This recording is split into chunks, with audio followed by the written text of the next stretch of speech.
শিকড় সহ কদলী বৃক্ষ না আনলে সেটা যজ্ঞে কখনো লাগে না, অমঙ্গলেরই কারণ হয়। এতদিন যাবৎ কীর্তন দিচ্ছেন, কিন্তু এটাই জানেন না কদলী গাছটা কিভাবে আনতে হয়। আর যারা অধিবাস করে তাদেরই কি জ্ঞান, আমি এটাই ভাবছি। এতদিন যাবৎ কীর্তন করে আমি জানলাম না কলা গাছটা যে কেটে আনা যায় না, শিকড় সহ তুলে আনতে হয়। যজ্ঞ শেষে এই কদলী বৃক্ষকে আবার রোপণ করতে হয়।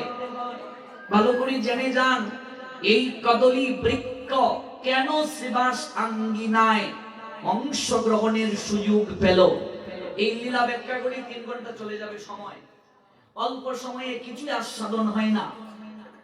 এই যে শ্রীবাস আঙ্গিনা সাজালেন, আগামীকাল কীর্তনের পূর্বে আজ রাতি করবেন কিংবা আগামীকাল ভোরে, এই শ্রীবাস আঙ্গিনাকে সুতো দ্বারা 7টা পাক দিতে হবে, 108টা আম্রপত্র দিতে হবে। কয়টা আম্রপত্র? 108টা। কেন 7টা না, কেন 6টা না, কেন 8টাই কেন? এটার ব্যাখ্যা আছে। আম্রপত্রটাই কেন? জাম পাতা আনলে দোষ কি? প্রশ্ন আসতে পারে কি পারে না? তত্ত্ব জানো, তত্ত্ব না জানলে কিছু হবে না। তত্ত্ব না জানলে কিছুই হবে না। দ্বিতীয় অধ্যায় 21 নম্বর শ্লোক, যে প্রসঙ্গ থেকে এত দূর গেলাম, যে তত্ত্ব না জানলে হবে না। কলা গাছ কেন এইভাবে দিলাম? শিকড় ছাড়া কলা গাছ কেটে এনেছো, এটা কখনো যজ্ঞে লাগবে না।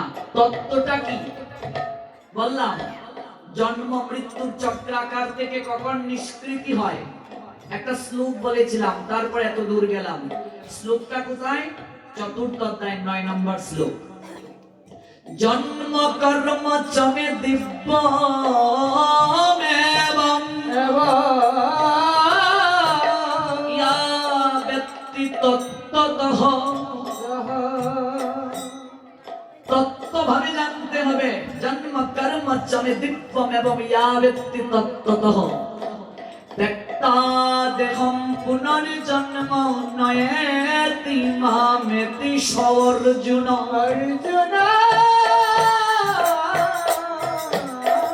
One who knows the transcendental nature of my appearance activities does not, upon loving this body, take his birth again in this material world, but attain my eternal abode Arjun.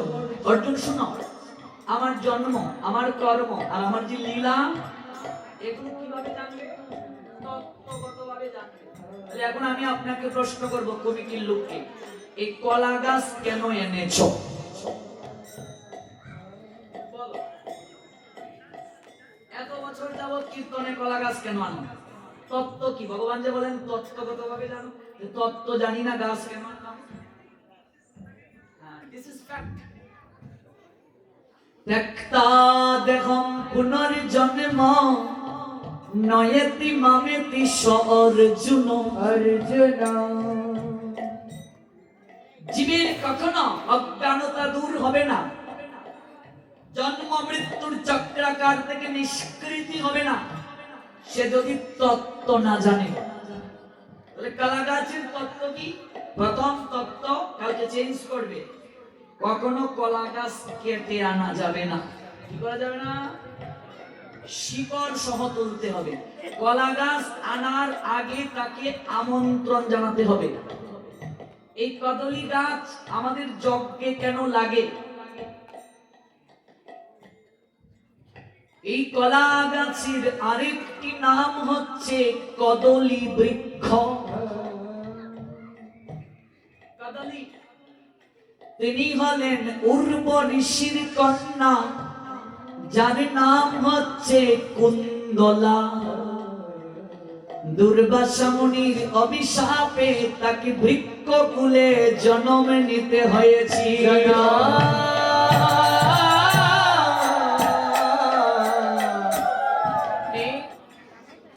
এই কুন্দলা কি করে কলা হলেন, কদলী হলেন?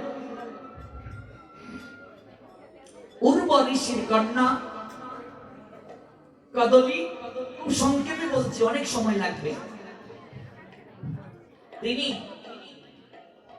খুব সুরসী রূপসী, কিন্তু মা একটা অভ্যাস বাজে গো, কথায় কথায় ঝগড়া করে। কুন্দল বুঝো, কুন্দল বুঝো গো বাবা, এটা কুন্দল বুঝোনি তোমরা? কুন্দল মানে ঝগড়া বান্ধে। এগু অবস্থা দিকেই বালা আছে, এগু মাঝে মাঝে একটাই খারাপ সবাই বুঝে গু পায়, এগুলো নিয়ে কুন্দলি করে। আমি তো সিলোটি ফুয়ান, আমি তো মাঝে মাঝে সিলোটি মাছ যখন মাতিতাম, তোমরা কি তো বুঝরাইনি বা বুঝলাই না? আচ্ছা না বুঝলে শুনতে থাকো, শুনতে শুনতেই বুঝবাই। দেখতে দেখতে খায়া দেখলে এগু যেমন মায়া বাড়ি যায়, শুনতে শুনতে মায়া মহব্বত বাড়ি যাইব। সাবধান আর যাই করো, সিলেটে গিয়া ফুরি খাইতাম হইও না। এই উর্ব ঋষির কন্যা কুন্দলা সর্বগুণে গুণান্বিতা, কিন্তু একটা স্বভাবটা অন্যরকম, ঝগড়া একটু বেশি করে। একটা বাউল কবির গান মনে হলো, এক জায়গা নারী আছে শুধুই ফান খায়, এই বাড়ির কথা গিয়া ওই বাড়ি লাগায়। আছে কি নাই? সখী গো আমার মন বালা না, কালার শুনে ফিরিত কইরা চুপ পাই দেবাই ফান খেলে কিতারে সবাই মা একটু দুলাল জর্দা দে না, ওরা হইছে না আজকে, নাইলে একটু রতন দে। তোর বউ কি তা করবে? মিটা কি তবে রিরম কি তা? এই দেখবে শুরু হয়ে গেছে ফেসা। কুন্দলা তার স্বভাবই হচ্ছে একটা কুন্দল বাঁধানো, এত সুরসী রূপসী গুণে গুণান্বিতা, কিন্তু স্বভাব কুন্দলা।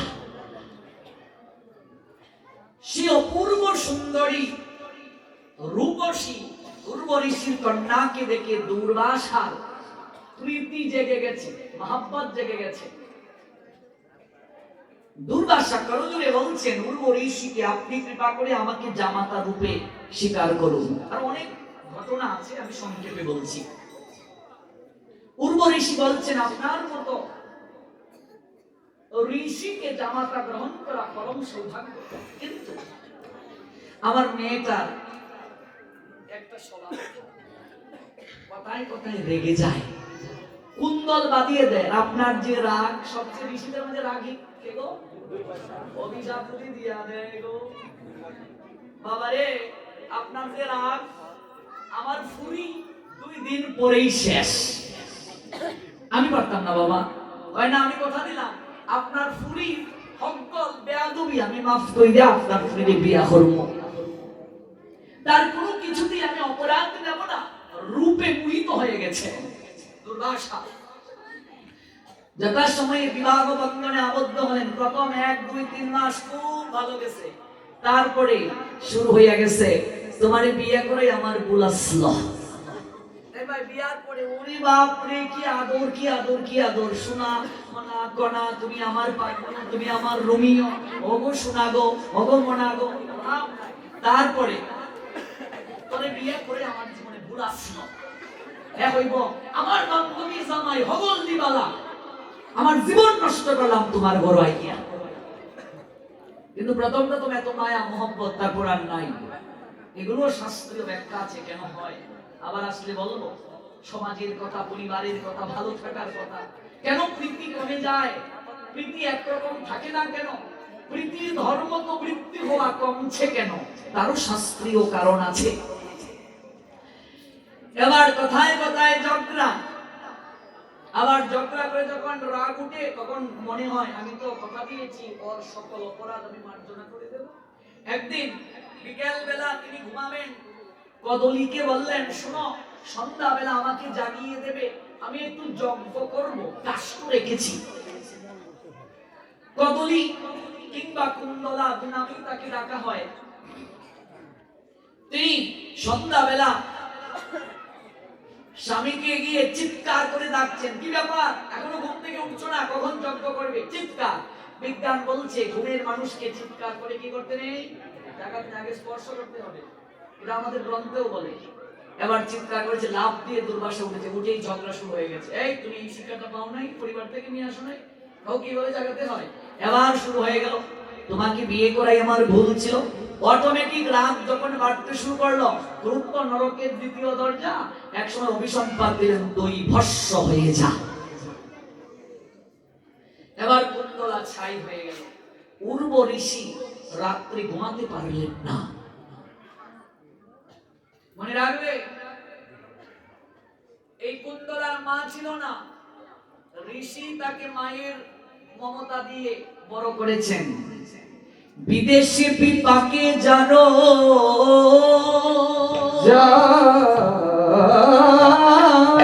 সন্তান মারা যায়, পাড়া প্রতিবেশী জানার আগে আগে জানে মা, জানে মা।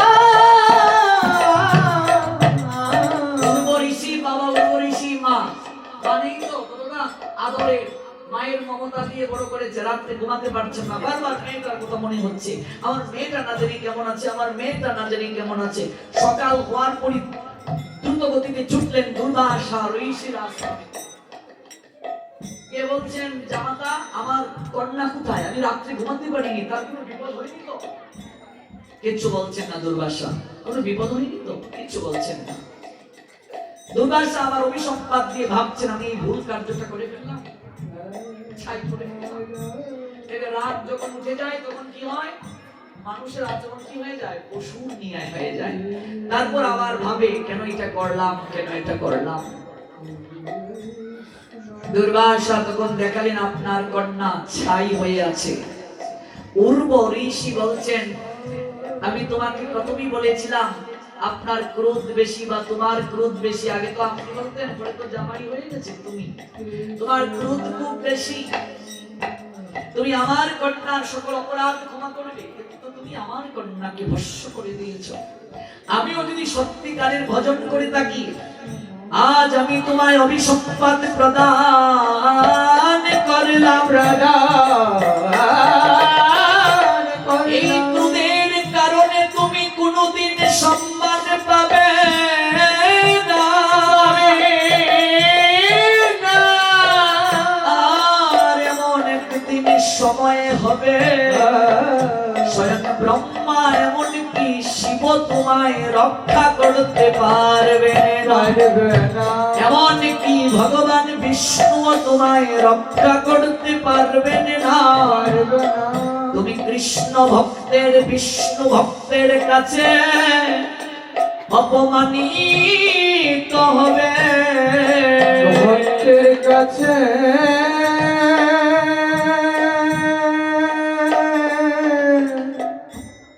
অপমানিত হবে। এই অভিসম্পাতে দুর্বাসা অম্বরীশ মহারাজের চরণে অপরাধ করে তার কাছে অপদস্থ হলেন। ভাগবতে আছে লেখা, দেখবেন ব্রহ্মাও তাকে রক্ষা করতে পারেন নাই, শিব পারেন নাই। সুদর্শন চক্রের হাত থেকে বাঁচার জন্য বৈকুণ্ঠে গেলেন। ভগবান বিষ্ণু বললেন, আমি তোমায় রক্ষা করতে পারবো না, যার চরণে অপরাধ করেছো তার চরণে যাও। দুর্বাসা এসে অম্বরীশ মহারাজের চরণে লুটিয়ে পড়েছিলেন। মনে রাখবে, বৈষ্ণব অপরাধীর ত্রিজগৎ সংসারে কোনো ক্ষমা না, ক্ষমা না। বৈষ্ণব দেখিয়া যে নানুয়ায় মুন্ড, সেই মুন্ড পরে গিয়া নরকেরই কুণ্ড।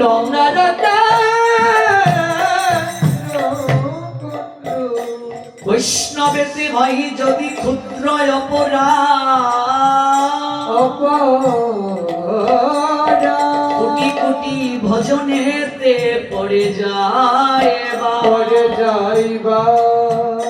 আবার আসতে এগুলো বিস্তারিতভাবে ব্যাখ্যা করব। চরণে পড়ে গেলেন দুর্বাসা, আমায় কৃপা করে ক্ষমা করুন আপনি। অজুর দ্বারায় কাঁদছেন উর্ব ঋষি। সারা জীবনের সাধনার শক্তি দ্বারা দুর্বাসা ওই ছাই থেকে একটা বৃক্ষের জন্ম দিলেন, আর সেই বৃক্ষটাই হলো কদলী বৃক্ষ কিংবা কলা বৃক্ষ।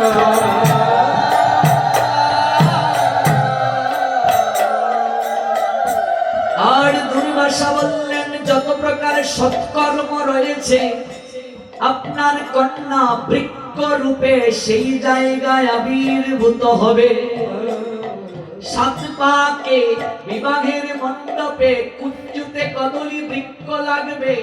এই কদলী বৃক্ষ দেখে বর কনে যেন কোন সময় দাম্পত্য জীবনে ঝগড়া না করে, যেন ঘুষ জ্ঞান হয়। দেখো এটা তোরা কি হয়েছিল, সাবধান বিয়া করে জমিতেছ। তার চেয়ে বড় কথা বৃহস্পতির প্রতীক অনেক তত্ত্ব আছে বাবা, এটা অল্প সময় ব্যাখ্যা করা যাবে না। এটা তো লীলা বললাম, তত্ত্ব আছে। বৃহস্পতি, দেবগুরু বৃহস্পতি, এর পত্র লাগবে, ওর ফল ছাড়া কোনো ভোগ লাগবে না। যজ্ঞে কলা লাগবে, কলা দেহ কলার প্রতীক। এমনকি ওই কলার তোর যাকে মুচা বলে, ওই কলার মুচা আমার গৌর হরির সবচেয়ে প্রিয় আহার। মনে রাখবে যত প্রকার আইটেম রান্না করে দাও না কেন মা, কলার মোচা ছাড়া গৌরাঙ্গের ভোগ কখনো সম্পূর্ণ হয় না। কলা গাছের ভিতরে দেখবে একটা বুকুল থাকে,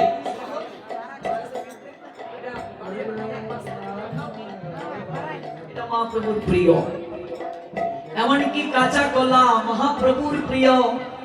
শ্রীধরের নিকট থেকে মহাপ্রভু কলার মোচা কেড়ে নিয়ে যেতেন, কলার বকুল নিতেন লাভরায় দেওয়ার জন্য। সেই কদলী বৃক্ষকে যদি কর্তন করে নিয়ে আসো, মনে রাখবে সর্বপ্রথমে অভিশাপ পাবে উর্বরীষি। শিকড় সহ তুলে আনবে, আমন্ত্রণ করবে। যজ্ঞ শেষে ওই বৃক্ষকে দেবগুরু বৃহস্পতির প্রতীক রূপে লাগিয়ে দেবে, আর সে তার দ্বারা সংসারের মঙ্গল হবে।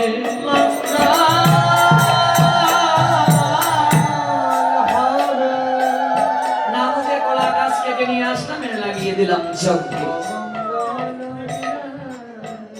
তত্ত্ব না জানলে হবে না, তত্ত্ব খুবই গুরুত্বপূর্ণ।